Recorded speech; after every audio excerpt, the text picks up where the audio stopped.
It's the first week of the new year, and to millions of television watchers here in the States, that means one thing. Downton Abbey is back. The blockbuster PBS drama has captured the imaginations of people all across the country who look forward each season to a new chapter in the family saga. But this isn't the first PBS drama that Americans have fallen in love with. It's just the latest, behind Brideshead Revisited, Prime Suspect, Upstairs Downstairs, Sherlock, a raft of Jane Austen adaptations, and many more shows through the years. What is it that makes British drama on Masterpiece so popular? And has it had any impact on our own homegrown television industry?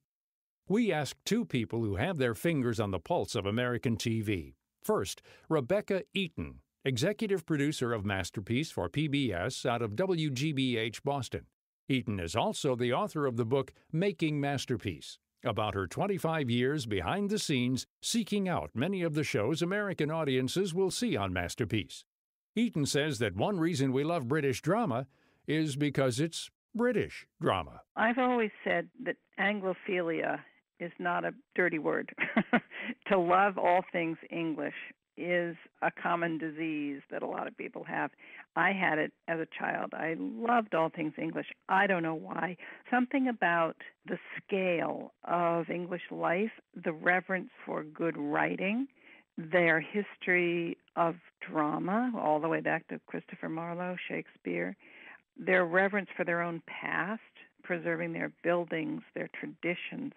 I think they love their own country in such a way that it translates. Choosing the shows we see is a time-consuming endeavor, and Eaton says that when she took over the job from the late Joan Wilson, she was pretty much flying by the seat of her pants. I started in radio, I moved into local television, and then I slowly moved into television drama. But truly, when I started this job in 1985, I really didn't know what I was doing. That's the secret, and I kind of talk about that a little bit in the book. She says that the way she picks shows is subjective and a lot different than how it's done in commercial TV. Commercial television stations and movie companies, Harvey Weinstein, do focus groups. You know, they'll screen things for an audience and then ask them to fill out cards and answer questions. And ours is very subjective, gut reactions.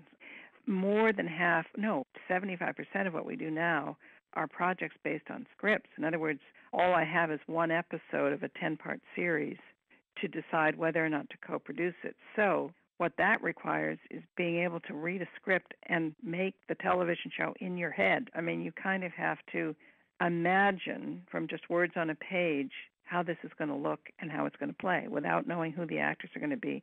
That's something you learn to do in this job because I read hundreds of scripts. You can imagine what a show like Pride and Prejudice might look like from reading the script. But what about the new Sherlock? That drama travels at breakneck speed, showing Sherlock's thought processes as he puts together clues. I have to say, I couldn't in that case. It was so different. The execution of it was so different from what it had been on the page. And I'll tell you the story behind Sherlock. It was pitched to us as an idea to do a contemporary Sherlock. And I thought, well, I guess. I don't know. It didn't really appeal to me. Then there was someone in our office who knew Doctor Who, the series, the British BBC series, Doctor Who. And she said, Stephen Moffat is writing the new Doctor Who, and Stephen Moffat is the writer of this Sherlock. It's going to be amazing. So based on her feedback, her take on the creative people behind it, I thought it was worth taking a chance. And then they did make a pilot. I have to say, they made a pilot of Sherlock with Benedict Cumberbatch and Martin Freeman, and 5 minutes in, my jaw dropped, and I thought, this is a whole other leap in television. We have to do this. With the success of these limited series that return year after year, have American TV networks and cable taken a page from British television drama? Robert Thompson thinks that we're seeing more drama on our networks that's masterpiece-like than we did in the days when Columbo and the Waltons were popular. Thompson is a professor of television and popular culture at Syracuse University. The gap between masterpiece theater and what people have access to on other channels has narrowed. Now, let's remember that when we were watching Masterpiece Theater during the I. Claudius era, what was on American television was completely different. It was designed for an enormous mass audience. It was designed not to offend anyone.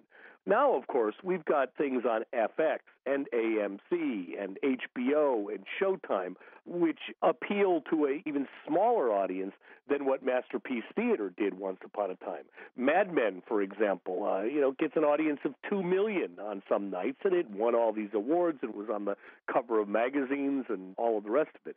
Sherlock now happens to be under the umbrella of Masterpiece Theater, and it happens to play on PBS, but it's one of those shows that has the same appeal to a lot of people that shows on HBO or AMC have. So that gap has shifted. Thompson says that the Masterpiece style of adapting a book such as Pride and Prejudice was not on the minds of American network programmers, in part because that kind of show couldn't make them as much money as an ongoing series that ran each year from October to May. The British system was amenable to the idea of coming up with programming that had a beginning, a middle, and an end. The more novel-based idea, novel as in a book novel. American television was almost hostile to that idea in the beginning because the notion was you created a series and therefore you had a time slot, and people, it became part of their habit that they knew that this show was on Sunday nights, this show was on Thursday nights, and you tried to then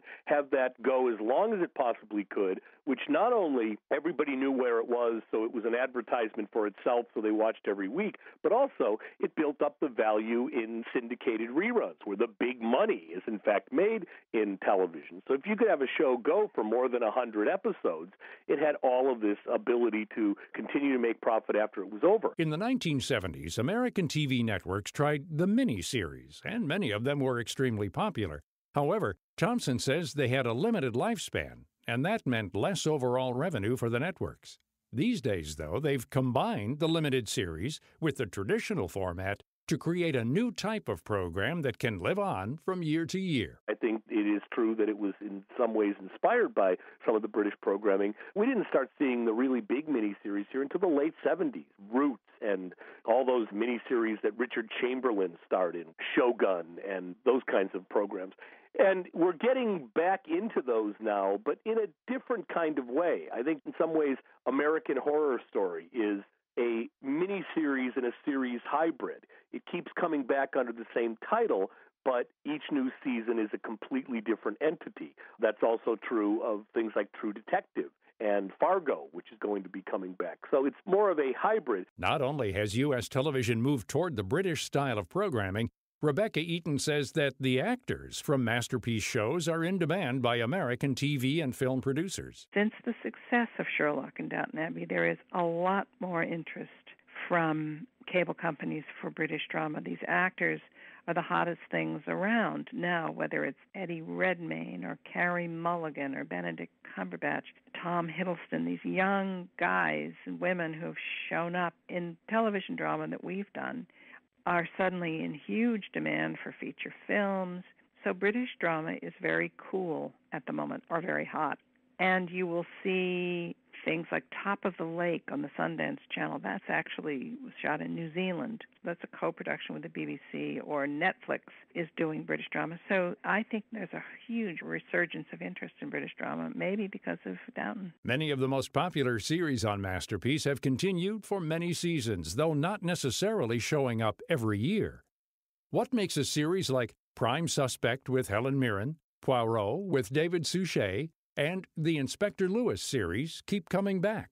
Does their popularity here in the States have anything to do with it? It has some influence, but probably the biggest influence is the actors' willingness to do it. In all the instances you mentioned, and even in Sherlock, all the broadcasters all over the world want to do more. And it's a question of the actors' willingness or their schedules. I mean, Helen Mirren did some, then she stopped, took a breather, came back in Prime Suspect, and then did some more. I think the fact that we pick them up and have a huge following can help convince a British actor, well, maybe I should do this. Now I've got a huge American following as well. That will be good for my career. David Suchet played Poirot for years and years and years. John Thaw played Inspector Morse. I think he retired a year or two before he died. And Kevin Whately is still playing Inspector Lewis. It's hard to do this year after year after year. You can get yourself pigeonholed as a character. On the other hand, if it's a great character, it's a great job. So those are the pros and cons for some of these actors of continuing in a role. So what do Masterpiece fans have in store for the near future? Eaton says that an old favorite has been redone and is coming back this year. We're doing a new Poldark. It will be on the air next summer, a brand new interpretation of it, set in beautiful Cornwall. Aidan Turner plays Ross Poldark, our hero, and he is gorgeous. Set around 1800, the early 19th century in Cornwall. Great love story. And Downton Abbey? What will become of this blockbuster? We're airing its 5th season in January, and a 6th season is in the works. You can learn how the Masterpiece series began and evolved during the years and read about how some of your favorite programs came to be in Rebecca Eaton's behind-the-scenes book, Making Masterpiece, available in stores and online. To find out more about Robert Thompson and the Newhouse School at Syracuse University, visit their website at newhouse.syr.edu. You can always learn more about all of our guests on our site at viewpointsonline.net. I'm Gary Price.